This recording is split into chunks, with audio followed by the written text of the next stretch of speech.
Kasi po, as you very well know, yung pong procedure ng pagtatransmit, no, electronically nga nito pong Certificate of Payment to LTO, hindi mo magagawa yan kung hindi ka gagamit ng password nung taga-customs para ma-transmit ito, di po ba?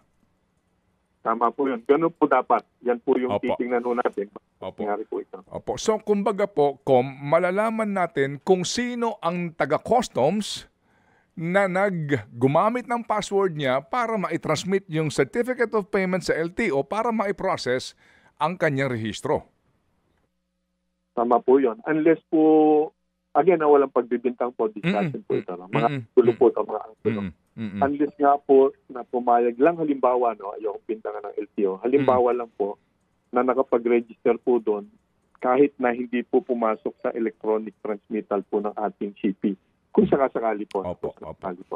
So, pero dapat po 100% talagang electronically or digitally transmitted po lahat. Yun po dapat. Opo. So, kumbaga po, theoretically, dalawang pwede nangyari.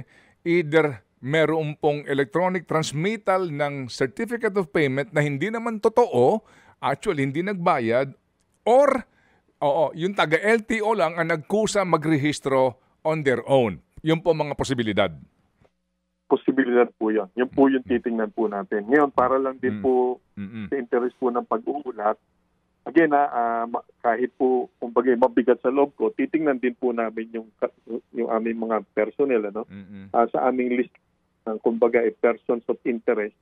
Hindi po bababasa na po ito, halo-halo na po ito, examiner, appraiser, division chief, etc. po. No? So, titingnan din po namin yan. May digital, dapat may digital footprint po ito. No? So, tingnan po natin, wag lang po na shortcut nga po na yung papel lang po yan. No? But malalaman naman po natin. Mga kapatid, brothers and sisters, saan ka pa? Dito na tayo sa totoo.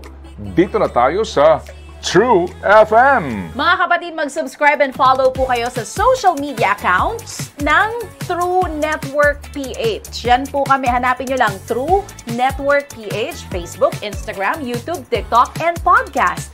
Mapa Apple or Spotify man yan, mahahanap nyo kami. Lahat ng mga napapanood at napapakinggan nyo po sa programa, nasa social media accounts namin yan. So, paano mga kapatid? See you sa social media!